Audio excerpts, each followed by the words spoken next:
run through just a couple of housekeeping items. I'm really excited that we have with us today Dr. Andrew Mellon, who's a VP and Chief Medical Information Officer at Surescripts, and Pooja Babra, who's the practice lead for PBM services at Point of Care Partners. Surescripts and Point of Care Partners are two really fantastic, longtime EHI colleagues, friends, have been doing really groundbreaking work with them really since 2002, when we started working on e-prescribing. I mean, back when all this stuff was on paper.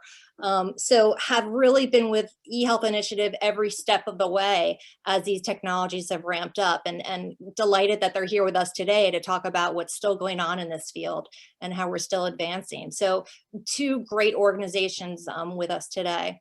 Can we go to the next slide?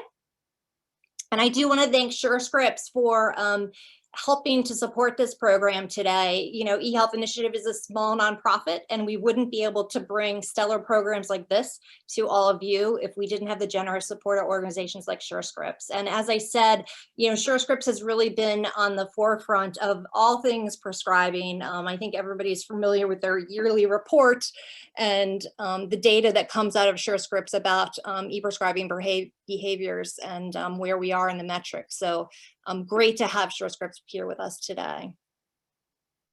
For those of you who aren't familiar with the eHealth Initiative, we are a nonprofit in DC. We do education, advocacy, and thought leadership in a couple of different key areas. If you go to the next slide.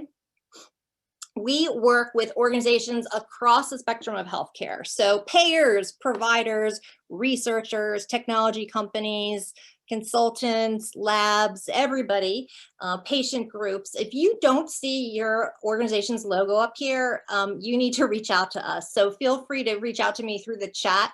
We'd like to get you involved in our activities. We would love to get you involved in our webinars and programs. So please feel free to reach out and I'll tell you how we can make that happen.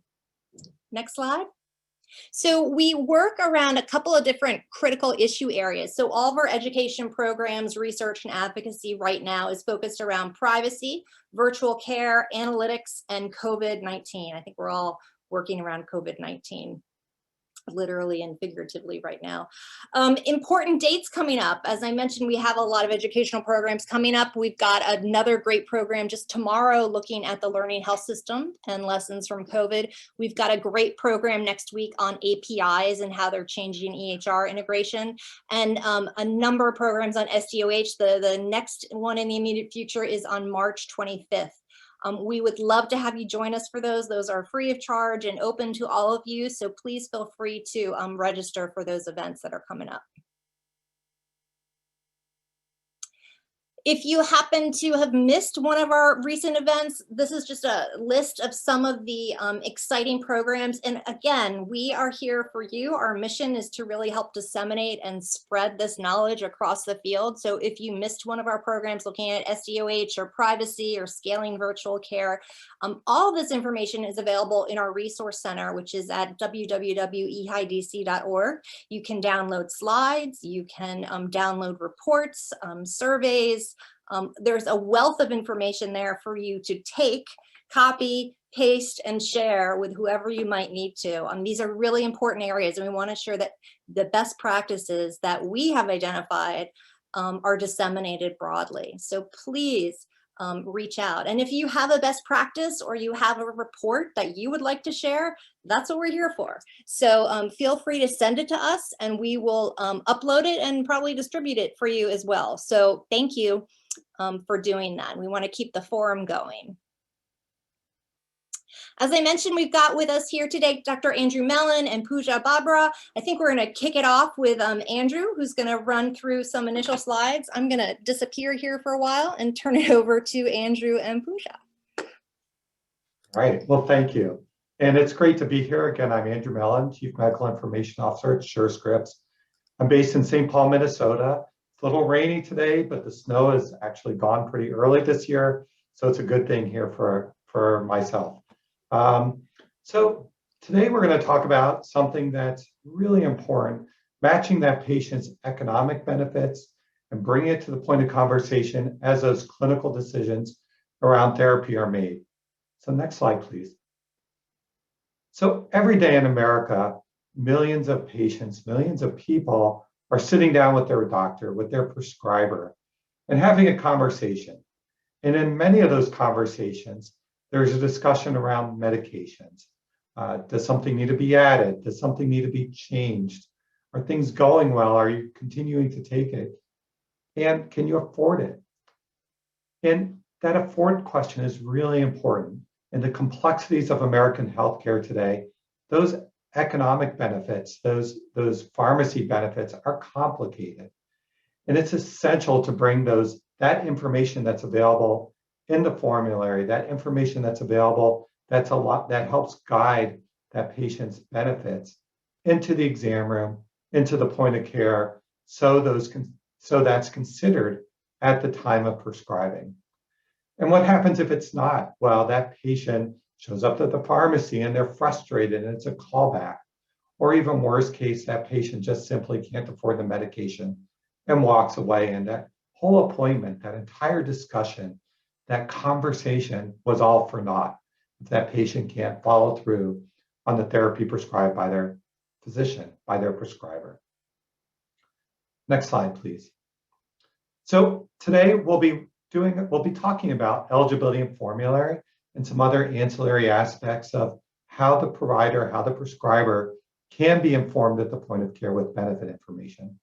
We'll pop the hood a little bit, look under the covers of how eligibility and formulary works. We'll show what it looks like a little bit from a prescriber's perspective. I'll turn it over to Pooja. She'll talk about how we can work together to improve eligibility and formulary and where it's going with some new standards from the NCPDP. Finally, I'll wrap things up with a case study of how we've worked with some payers to improve the experience, and then we'll open it up for question and answer.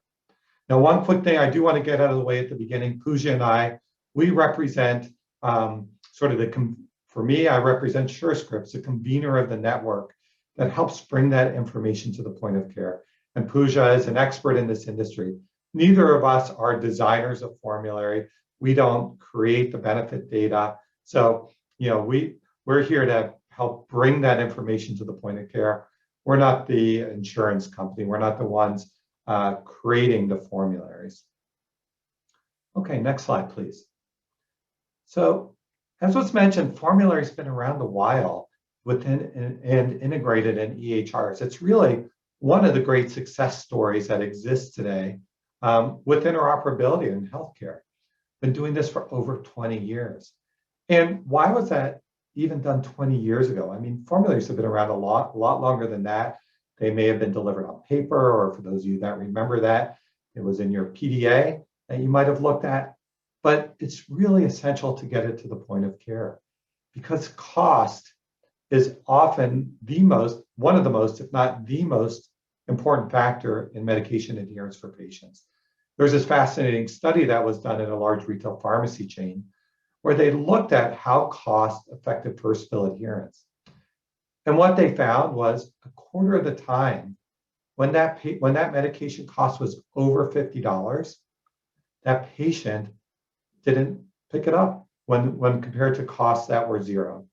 And I think many of us have had that experience of showing up at the pharmacy and finding that cost of a medication that was just prescribed completely unexpected. I know it happened to me. I went to a pediatrician with my son who had bad allergies. I asked for a medication without looking at the formulary. She prescribed it. But then when I showed up, that was $100. And you know what? There was better choices. I actually didn't fill it. We found some alternative therapies. So that cost is essential to adherence. And this is a service. This is something that's available in every EHR and available to almost every single patient covered under insurance today in America. So over 300 million people are managed in the Surescripts network and available to have this information at the point of care. And last but not least, from a prescriber perspective, they think about this. There are some people that might say, hey, it's not the prescriber's job to think about economics, but the reality is most prescribers actually do care. And they really do think about this and they try to integrate cost information into the point of care.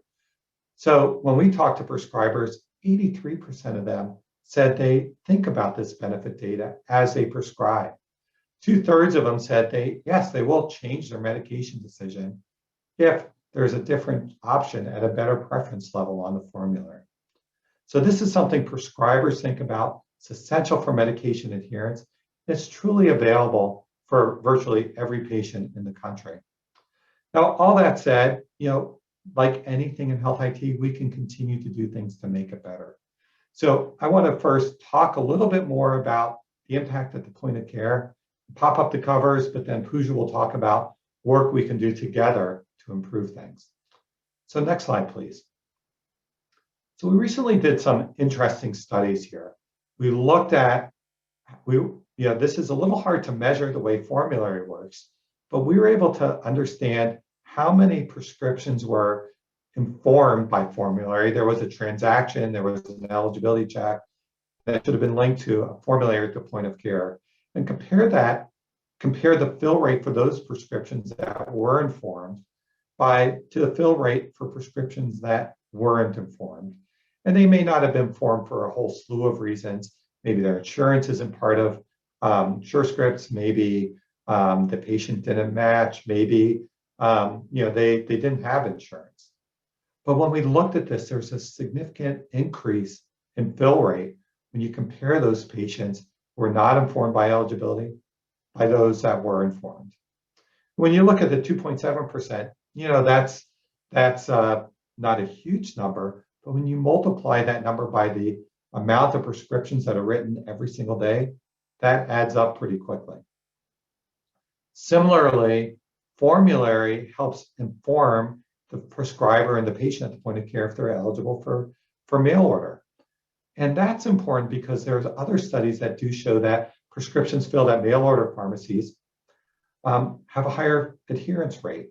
So driving to mail order where the patient doesn't have to think about the fill, doesn't have to drive to the pharmacy, or maybe they're getting a 90-day supply instead of 30, that also helps improve compliance, adherence, especially for chronic medications. So next slide, please. So if you haven't worked on this in detail, pharmacy benefits do work a little bit differently than, for example, medical benefits. In a medical benefit, patients usually show up with a card. That card is entered into the practice management system, and an eligibility check is performed. In the prescribing world, it's a little bit different. So what happens in the EHR, in the practice management system, the patient has an appointment. Usually sometime the night before the appointment, that EHR reaches out through Surescripts with that patient name and demographic information. So, hey, Andrew Mellon's coming for an appointment tomorrow. Here's his address in St. Paul, Minnesota. What's his benefits? What's his insurance?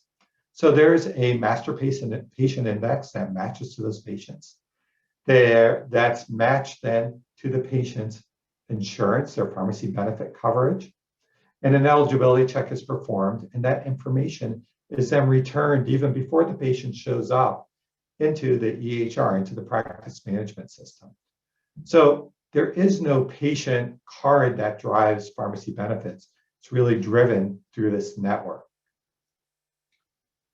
Then when the patient shows up and when the prescriber is with the patient, that eligibility information is tied to formulary information. Again, that formulary, it says for this patient's benefits, what drugs are preferred, what's their preferred level, and other information. So that information is available at the point of care for the prescriber to look at. Now, if there is a lower cost alternative, that information can be available in the formulary. It may also be available through additional services that are built off of that core eligibility transaction and formulary information. For example, a real-time price check, a price transparency tool that can show the patient's out-of-pocket costs before they show up at the pharmacy. It can also show lower cost alternatives, or maybe changing to that 90-day prescription, saves them money. That information, that eligibility information also drives, and formulary information also drives other services like an electronic prior authorization. So making sure that prior auth is triggered immediately after the prescription's written and can be completed before that patient shows up at the pharmacy. So that first event, that eligibility event, drives a whole series of services, of tools, of information that's available to the prescriber and the patient at the point of care to make that decision that's informed not just by the clinical needs, but by the economic benefits associated with that patient. Next slide, please. So when the prescriber looks at an EHR, when many of you think of formularies or looked at, for example, a book or a PDF file, often you may just see things like on or off formulary, preferred or not preferred. But really the formulary file, the formulary information that lives in the EHR delivered through the pharmacy benefit managers has a rich set of information. Not just a formulary status, but things like a message that might say, hey, this medication's on formulary now, but it's going to change on January 1st to a different medication. It may have information like a quantity limit or things that you can do to prevent maybe a prior authorization. It can give you information about if a prior authorization is needed or not, and then trigger maybe a thought flow that if appropriate, maybe there's another medication that's still clinically appropriate, but where you can avoid that prior authorization as a physician. So there's a wealth of information that lives in that formulary file. Next slide, please. On the flip side of that, though, it's essential for that information to be presented cleanly and clearly to the provider. When I talk to providers, when we do surveys with them, they say things like, I don't want to be an insurance agent, or just make it foolproof for me. Now, each EHR does have a different user experience. They all have different prescribing workflows. So some may represent things as smiley faces, some may represent them as check marks, some may use color coding, which also can create confusion. But the way it works to the prescriber is what you first might see on the top is if it doesn't work, you search for a drug and you see the drug, you might see alternatives, but you don't see any pricing information. You don't see tiering information. So you can make a good clinical decision, but you don't know what the economic impacts are when that patient shows up at the pharmacy. On the flip side, when a prescriber is fully informed, they see a rich set of information. The first column, formulary status, is it on or off formulary? And potentially what's more preferred in that formulary. If this is done in cooperation with the real-time benefit tool, you will see pricing information. So here you see a retail price, a mail order price, differences between 30 and 90-day supplies. You can see things like a prior auth flags. So here on that first choice, what the prescriber searched for, you see the prior auth is required. But on the bottom ones, you can avoid that prior auth maybe with quantity limits. And finally, there's ancillary information that is associated with that you might see as you drill into more details. So there is this tricky balance. There is a rich set of information, but it's critical to make it really simple for providers to guide them to the choice that's not only clinically most appropriate, but is affordable and aligned with their benefits for the patient. So next slide, please. So I'd like to turn this over to Pooja now, and she's going to talk about where we're going. Great, thanks, Andrew. And as Andrew mentioned, at the beginning of this webinar, I think the question becomes, why are we talking formulary after all these years? Jen mentioned that as well. It's information transaction that's been around for a while. And I had to laugh when Andrew mentioned the, having the formulary information on a Palm Pilot, because I was actually started my career with the PBM, where a bunch of executives left to actually start that company to bring formulary to the providers. But for those of you that are familiar with e-prescribing, you also know that, this information is really table stakes at this point. But the reason we really want to focus on it again is there have been some significant advancements in the area in the past few years. And there's actually been a lot of work we've been doing on the standards to make sure that it is keeping up with the changing times and the needs for prescribers. And I'm going to go through some of that. So really, with the advancement in technology, the recent focus from stakeholders and improvements in the standard, we thought it was time to take a fresh look. So a couple things when you think about, why you should care about formulary and benefit again. For one thing, you need to think about the increased prescriber and patient satisfaction. If we can get more data and quality data at that point of care so the prescribers can prescribe a medication that is not only effective, but also covered under the patient's insurance, you're not having to have that patient wait around at the pharmacy or run into issues around coverage when they go to the pharmacy counter to pick up that medication. From the pharmacy side, there's improved pharmacy efficiency. So pharmacy is able to dispense the medication to the patient without having to deal with delays or issues with running the claim. Andrew mentioned the pharmacy side and medical side are very different. And I would say even from the claim standpoint, it's usually a pharmacy will rarely dispense a medication until they know that claim is going to get paid. So we've all experienced when you go to the pharmacy and they say, oh, we need to submit a prior authorization or it's not covered, that causes frustration all around. Enhance safety and outcomes, for patients through high quality and more information at the point of prescribing. As Andrew mentioned, they did some research where it found that, having this quality information can actually lead to greater adherence in first fill for patients. And then finally, with formulary data, we do see a cost savings, not only for PBMs and health plans, but for patients too. Andrew mentioned the statistic earlier of when a patient out-of-pocket cost is greater than $50, it can lead to abandonment.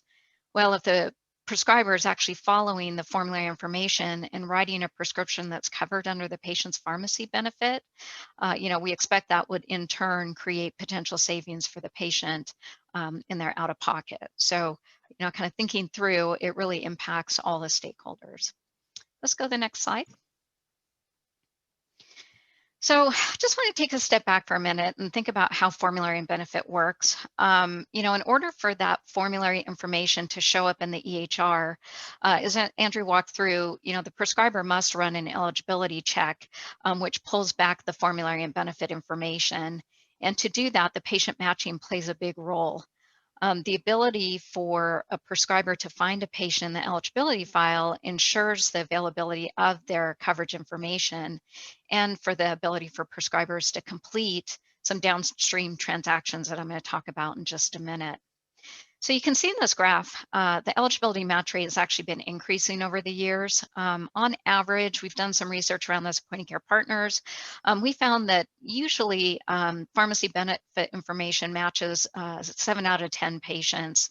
And I think, Andrew, I think in some of the work that I've read that you guys have put out, that could go as high as 80 to 85% match rate, which is great because eligibility really is that foundational transaction that starts the entire process.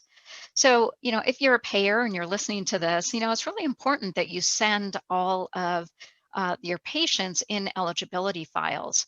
Again, in some of the research that we've done with Point of Care Partners, we found that some payers may not send every patient in those files. There could be, patients who have carve-outs or maybe those with dual eligible. But if a provider, if you think about it from the prescriber side, if they go to run an eligibility check and it comes back with no pharmacy coverage found, they're really going into that patient encounter blind, and they may prescribe a medication which is not covered or is more expensive for the patient. And it just triggers all this downstream frustration and manual rework because of that.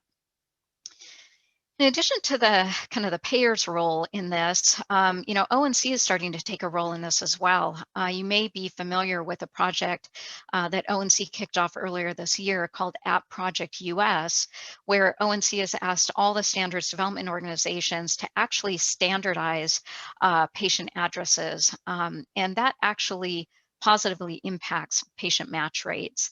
I think I read a study from the Pew Institute that said just by standardizing on address, that could improve patient match rates by almost 3%, which is a pretty significant amount.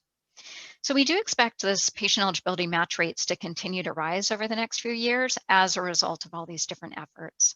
Let's go to the next slide. So eligibility is really this kind of foundational building block, right, to all of these downstream electronic prescribing transactions, including formulary and benefit, real-time benefit check, which we're going to dive into in a little more detail in a minute, electronic prior authorization, and even a new transaction around specialty enrollment. Just briefly, electronic prior authorization allows a prescriber to submit a prior authorization request electronically. And I think we could probably do an entire webinar on specialty medications and all the manual work being done today. But just briefly, specialty enrollment actually allows a prescriber to send additional clinical information along with the electronic prescription to a specialty pharmacy or hub to try to make sure that that medication is being approved and dispensed in a timely manner. That's just another transaction that NCPDP has been working on. So you can see how important it is for eligibility data to be accurate and complete to make sure that these additional electronic transactions will work well. Otherwise, both the prescriber, the pharmacy, and even the patient, right, experiences delay in trying to get on therapy, which impacts patient outcomes. Let's go to the next slide. So one thing I just want to briefly touch on is, this kind of difference between formulary and benefit and real-time benefit check. I know EHI had done some work and had a work group focused on real-time benefit check last year, and we get the question a lot. What's the difference? Why is there a formulary and benefit transaction, and why is there a real-time benefit check? And I think this this diagram kind of helps explain the differences. They really are two different workflows, two different transactions. And Point of Care Partners recently released a report. So I went ahead and pulled this graphic, and really in the e-prescribing workflow, formulary is used kind of upfront for the prescriber to determine whether or not a patient's medication is covered under the patient's pharmacy benefit. They also include some potential benefit restrictions. Andrew mentioned prior authorization, quantity limits, and there's even an ability to alert the prescriber that there may be step therapy requirements, that they have to try a certain medication before they can prescribe a different one. Once the prescriber actually chooses that drug, that's when you go into the real-time benefit check flow. And what that's really designed to do is to give more detail to the prescriber. It gives them cost information. So, they go to pick a drug that's on the formulary. How much is it really going to cost that patient out of pocket when they get to the pharmacy counter? It will give them alternative medication. So maybe that even though that drug is on the patient's formulary, there's some less costly alternatives. And it also gives them alternative pharmacy options. If you think about us, we're kind of, we all tend to, at least I do, keep going to the same pharmacy over and over again. That's just where I'm used to picking up my prescriptions, and I've never really thought about changing to a different pharmacy. But you'd be surprised that, there could be options out there that if you do pick up your medication at a different pharmacy, it could be cheaper for you. And that information is available as well through the real-time benefit check transaction. So just to summarize, FMB is different than real-time benefit check. I think I'm sure Surescripts and Andrew, you've probably also heard just that question come up as to why we have both, but it is really important that, they are two different transactions, giving the prescriber kind of different information at different points in the workflow. So let's go to the next slide. So I want to talk briefly about the NCPDP standard and what's been done with the new version that's been balloted and approved by the NCPDP membership. So currently, industry's been using version 3 of the Formulary and Benefit Standard, but there's been, quite a few enhancements, probably over maybe 3-4 years now, that is going to really make a significant difference for the prescriber, for PBMs, and even for the patient. Things that'll help make the files more lightweight. We're adding more information that will help both the prescribers and patients to have more robust information at the point of care. And, there's also additional kind of features available to the prescribers that will help them as well. I just highlighted a couple of these because I don't want to go into a lot of detail on all of them. But one really important one, I think, is the indication-based formulary. That will allow a payer to communicate to the prescriber if a drug is covered for a specific diagnosis and not another. I know CMS has these kind of indication-based formularies, and being able to provide that information to the prescriber at the point of care is going to be really important. Specialty drug support, we just talked about that specialty enrollment transaction where providers will be able to send clinical information electronically. Well, in this new F&B standard, a payer could indicate to the prescriber that this is a specialty drug. And so, the prescriber knows ahead of time that there may be some additional information that they need to send to the pharmacy in order to get that drug to the patient. And then this file expiration date, we didn't really talk about this earlier, but again, going back to some research that we've done, it's often time that prescribers actually don't have the latest eligibility files. And we found with some large practices, the files need to be downloaded. An IT person has to, clean them up and then, essentially go from practice to practice to upload this latest information. So one thing that is added, which just seems like a simple thing, but adding an expiration date into the file is really important, because if a prescriber has old data, they tend to not trust it.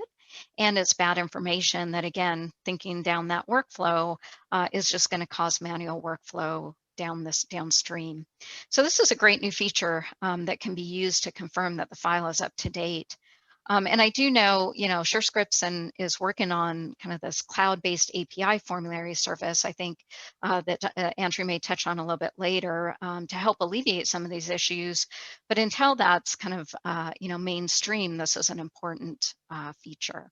So version 5 of the standard is all ready to go. It's been validated and approved, and we do expect CMS to be naming this in an upcoming rule. Next slide. So I know this next slide goes against all the rules of how not to put together a slide, but given you will have these for reference after the talk, I did want to include this one because, it breaks out really the benefits of this new standard by stakeholder. So, I've already touched on these, so I'm just going to kind of blow past this. This is more informational for you as you download and look at the final slides. So let's go to the next one.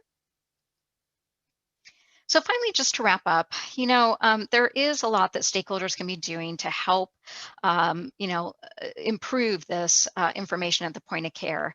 We talked about the payers and the PBM sending all of the patients in the eligibility file. Version 5 is going to be coming out, so it's important to kind of watch that and get ready to adopt that. EHR vendors, you saw the screen that Andrew showed. A lot of things that EHR vendors can do to kind of make it easier for prescribers to understand.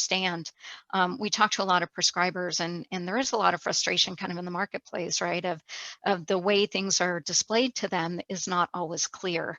The specialty indicator is important to adopt to kind of, really help with those patients that are trying to get on specialty meds and get them on faster. And from a provider perspective, just think about consistently using this information. It's available to you at the point of care. And, now that we're starting to enhance it, now in addition to real-time benefit check, working hand in hand, you're really able to explore some of those lower cost alternatives and make sure that patient is getting on a med that they can afford. So lots of exciting enhancements and some things for folks to think about as we move on in this journey of eligibility and formulary. So Andrew, I'm going to hand it back to you. All right, thanks, Pooja. So at Surescripts, we see our role as a network convener. And as a network convener, there's a really important role of helping make sure that our partners, our participants in the network, are working to create a great experience for the other sides of the network. And so eligibility and formulary is no different. We have a formal standardized process where we measure and work with, in this case, the pharmacy benefit managers, to try to improve data quality, to identify opportunities to make it a better experience for the prescriber and the patient. So I just want to walk through how we think about it. This isn't everything we do, but these are some of the key steps. So the first thing is matching. And as Pooja mentioned, that matching is hard, and there are things that you can do to improve the data quality to make it better. There's even things that as we analyze the files that are in the eligibility responses in partnership with our pharmacy benefit managers, there may be data quality issues that they may not see, for example, or realize that's there. So for example, one of our partners was just omitting the address out of a subset of patients. It was just an oversight somewhere in setting things up, and it wasn't all patients, it was a subset. But when we identified it for them, they added that, and that greatly improved. Obviously, now you can match those patients that you couldn't match before, greatly improving the experience. So we want to make sure that patients are loaded in a timely way and that the key demographic information is included in that eligibility response. The second thing is there are errors that occur. Nothing is perfect in health IT, and we look at those errors on a regular basis, try to identify why they've happened, and try to stamp them out one by one or group by group. So again, it's not just letting it go and run, but it's trying to find places where things aren't working. We have some key fields that we look at in that eligibility response that are essential for that whole downstream process that I showed. So things like, for example, is the coverage ID in there, is a formulary ID in there, things that allow a match from that patient's eligibility to the appropriate formulary for prescribing.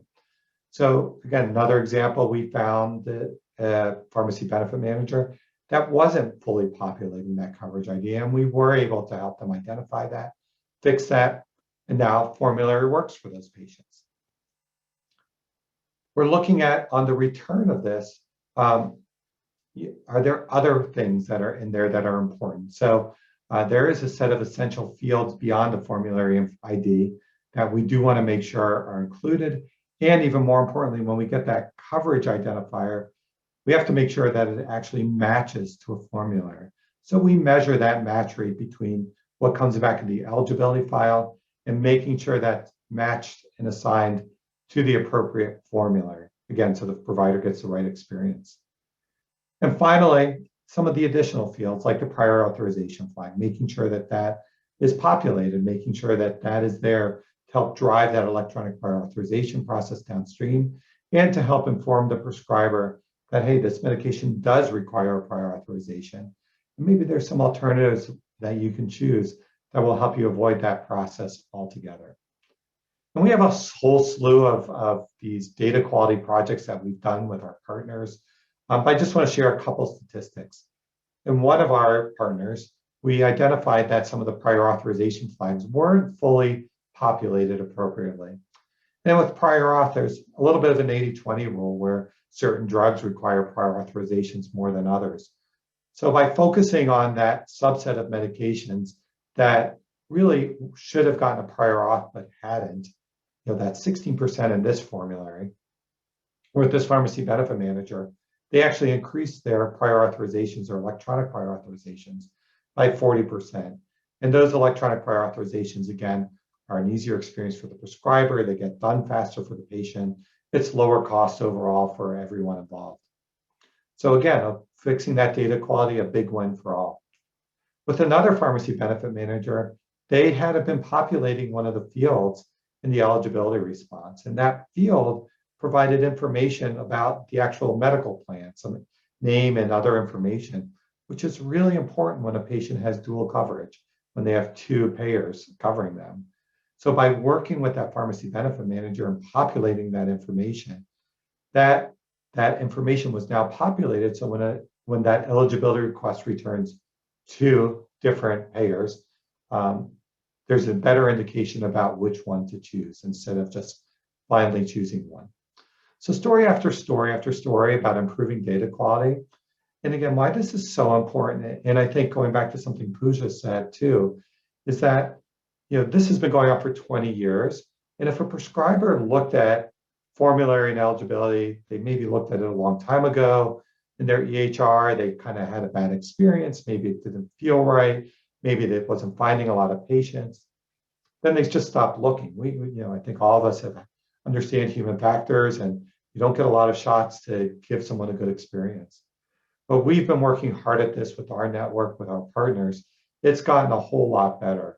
And so, again, we still can always make this work better, but both for the pharmacy benefit managers, we want them to continue to work with us to improve that experience. And for those of you that are working directly with the prescribers and they feel like, hey, I looked at this a long time ago, it wasn't helpful, bring them back in, talk about the benefits and help them understand this, that they shouldn't have the same experience that they had, years ago when they tried this. Next slide. So to wrap things up, there are a lot of benefits to using this, and to get those benefits and to continue to improve those experience, I think all of us, and I know the attendees of this represent a wide swath of the healthcare industry, we can all work together to provide high quality data. Let's make sure that those fields are populated, the information's accurate, it's up to date, so that prescriber is truly seeing the information that represents that patient's benefits. It's essential to keep that EHR up to date. We're pretty good today. It's about 92, 93% of EHRs download the formulary within a week, within 7 days, which is what we consider as best practice. But that still leaves that 7 to 8% of organizations with their EHR that aren't updating it. So whether it's improving their processes, or we know we're working with some EHRs to move to this more API-based formulary, so there is no updates to download, just making sure that that information is up to date and accurate is essential. Keeping that prescriber in mind is important, whether you're the EHR and making this information obvious, visible, easy to understand, or the pharmacy benefit manager and making it obvious that tier 10 is has a different meaning than tier 1, and one pharmacy benefit manager may have tier 1 through 3, and one pharmacy benefit manager has tiers 1 through 99. Those things are really confusing to prescribers. And so I think us as an industry need to think about how do we, maybe you give up a little bit of detail, but you make it super easy for the prescriber to know and make the right decision. And finally, I think we're really excited about this upcoming NCPDP standard. It definitely addresses some of the things we've heard about over the years. And the faster we get the adoption of that across the network, the pharmacy benefit managers and the EHRs, the better outcomes, the better experiences for the patients and prescribers. And ultimately, by doing all this, it's removing that frustration, that time when you show up to the pharmacy and it's $100 medication, and boy, that's not what I expected. And you know what? There was something that may have been $20 that would have been better. Getting that patients on those drugs quickly, so when they show up at the pharmacy and they can't afford it, that starts a whole series of phone calls and processes that delay that patient's time to care. And all those phone calls and processes are just waste in healthcare. None of us have any extra capacity for waste. Anything we can do to eliminate phone calls that don't have value, anything we can do to eliminate those faxes, not doing a prior authorization, those are all administrative burdens that we just want to drive down. And ultimately, back to where we started, it's about the patient. That intimate conversation, that 15 or so minutes together with the prescriber, ideally setting that patient up for success. But if they can't fill that medication, if they can't stay on it because of the cost, that whole time was a waste. So all these things together continue to chip away and helping that patient get on the right therapy that they can afford and maintain adherence with. So again, I want to thank everyone for listening. We do have time for questions and answers now. Great. We have had a lot of really good questions come in. So I'm going to sort through them just a little bit. But while I'm doing that, Pooja, one thing that I think would be great if you could kind of address is there have been a lot of comments about some of these new tools to help consumers understand prices and understanding price transparency. Can you talk about this just a little bit in general and how that's different from this whole issue with understanding the formulary?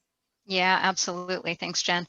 So a lot of work has been put into kind of the consumer facing to help them. So, we've been talking a lot about getting the information, the pointy carrot for the prescriber, but we also know that they're limited in their time. So, there's been a lot of kind of push to, okay, we as consumers, as we move into value-based care markets, as we move into kind of taking more control of our health data and understanding more, this whole issue of price transparency and bringing it to the patient is important.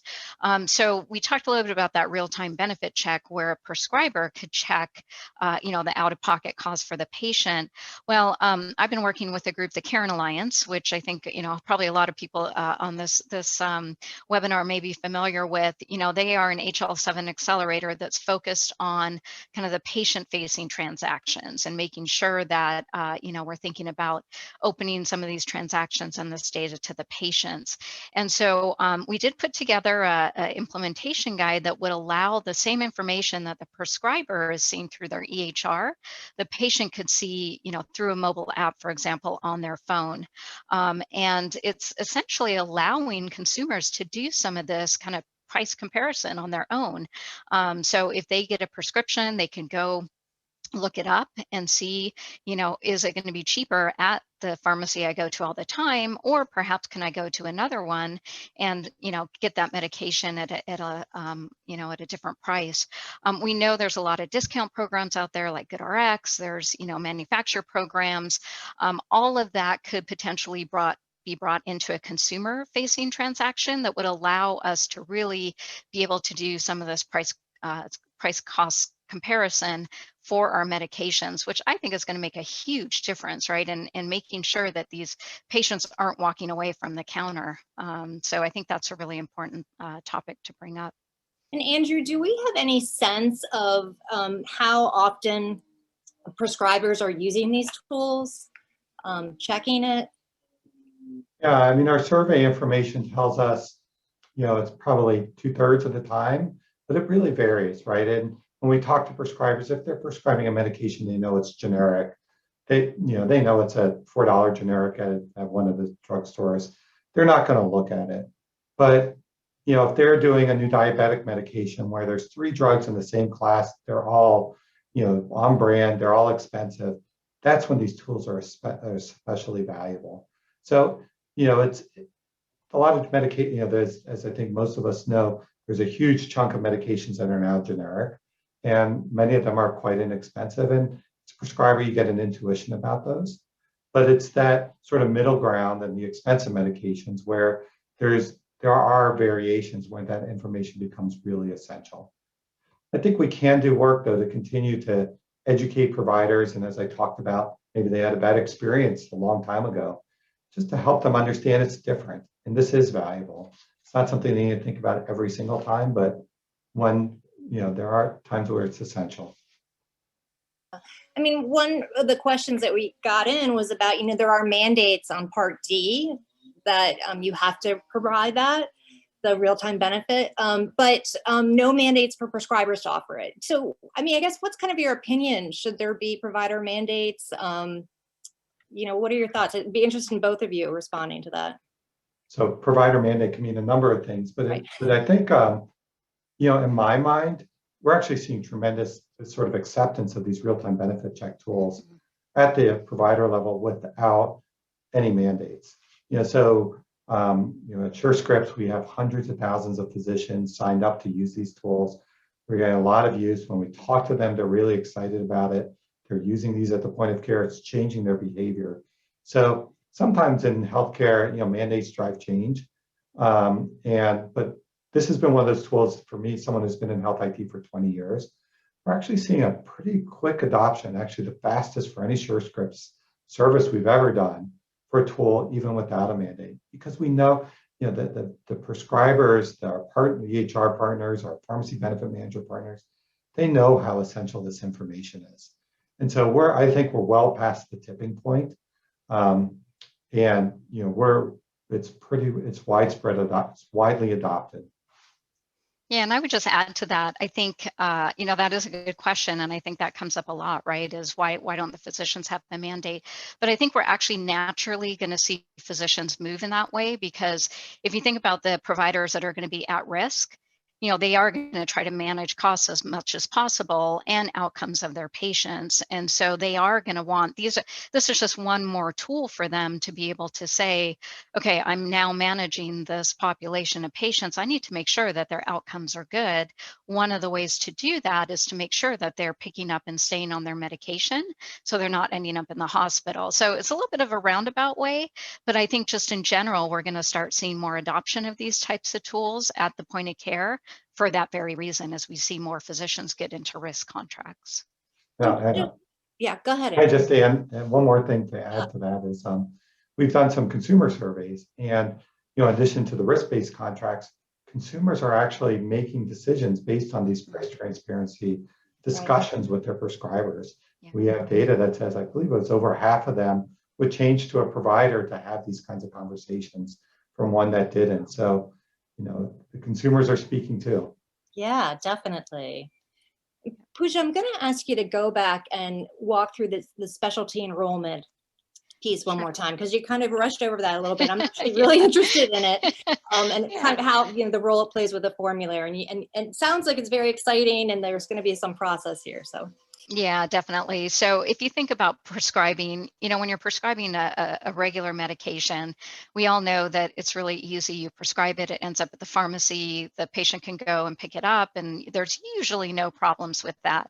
But the specialty medications, because they're so expensive, a lot of times they require a prior authorization, and a lot of times there may be manufacturer hub programs associated with it, because there's patient assistance programs, or perhaps the drug is covered under the medical benefit, not the pharmacy benefit.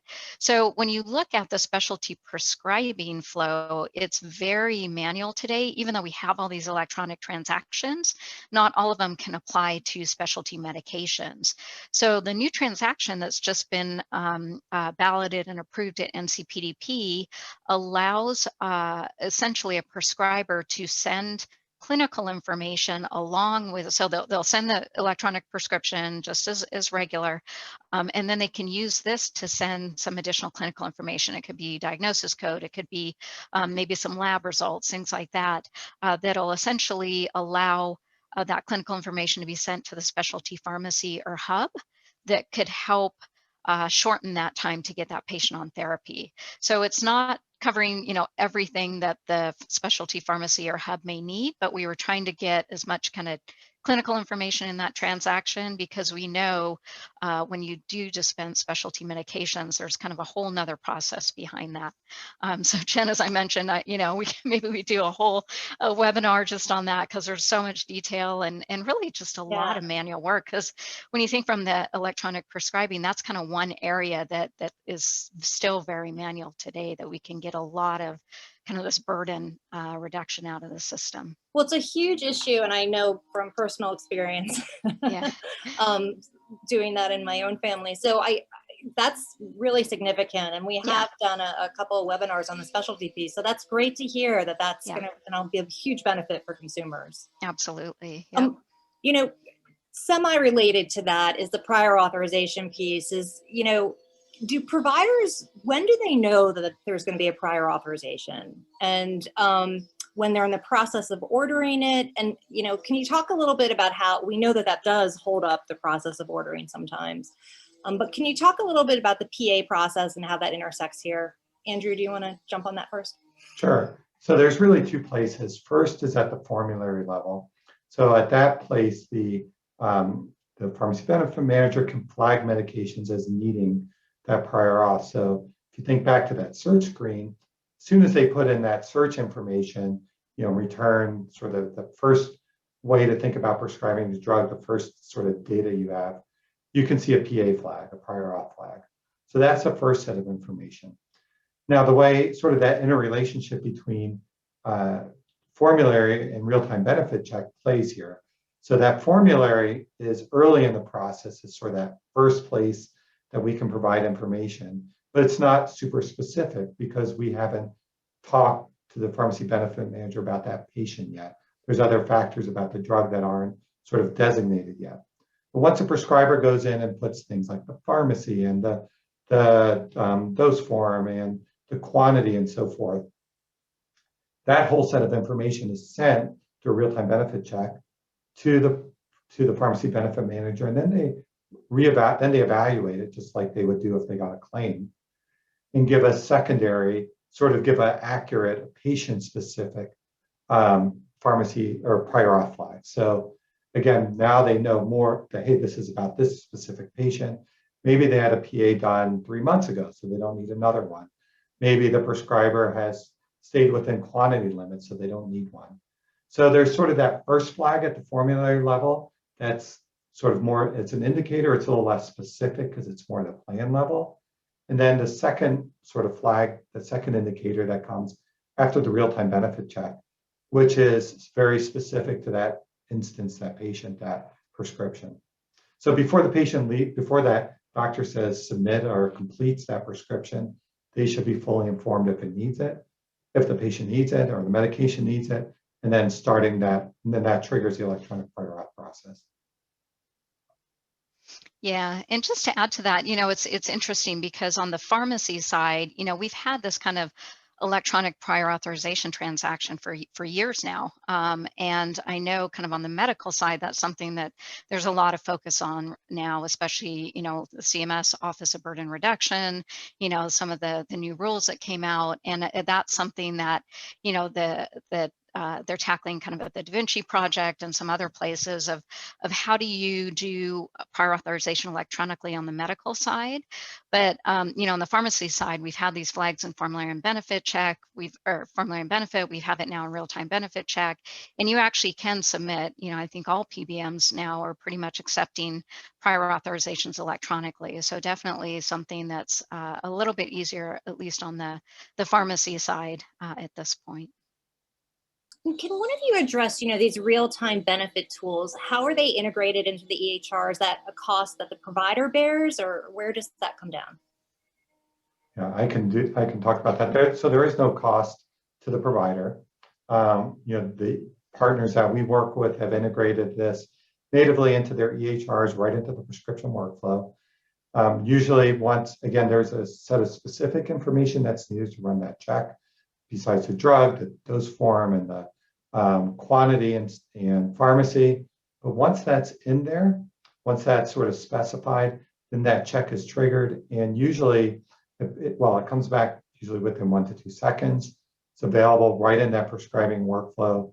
And then if they see something that's lower cost, they just sort of click a link or button, depending on how it's implemented, and it swaps out the medication. So it's really designed to be right in the prescriber workflow, and sort of minimize the amount of effort it takes, that if there is something less expensive, to get to that switch. So yeah, it's really designed to be a real-time point of care prescribing tool. What's also really cool about it, and I'm talking to prescribers, is we've had them start saying, I changed my workflow to turn the screen of my EHR or bring the patient over so they can look at this information with me, and then we can make a shared decision. So. Yeah, we're hearing the same thing as well. It's a great tool. Just about the top of the hour, so I'd love for each of you to just kind of leave us with some parting words on this and your thoughts. So Pooja, if you want to jump in first, and then Andrew. Sure. So, thank you for having us today. I think it's been great to be able to kind of get this information out, especially the fact that, this is something that I think people don't often think about. We're all focused on interoperability and all these great kind of new tools and things, but this is something that's really important. And I think what Andrew just mentioned, the fact that we actually have doctors that are now turning their screen and having these conversations with patients on affordability of medications, on what's covered, is really, really important. And I think as we move forward, understanding that, trying to automate a lot of these transactions and doing what you can as stakeholders to improve this process is really important.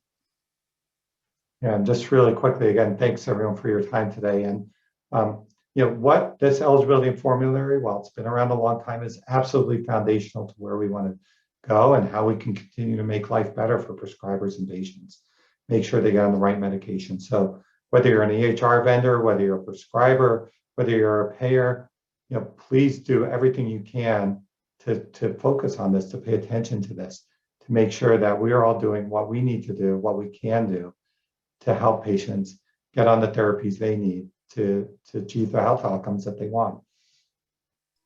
And thank you for joining us today. Thank you, Andrew and Pooja. And this has been really a wonderful program. Thanks everybody for joining us. And we hope to see you tomorrow. Have a wonderful afternoon. Thank you.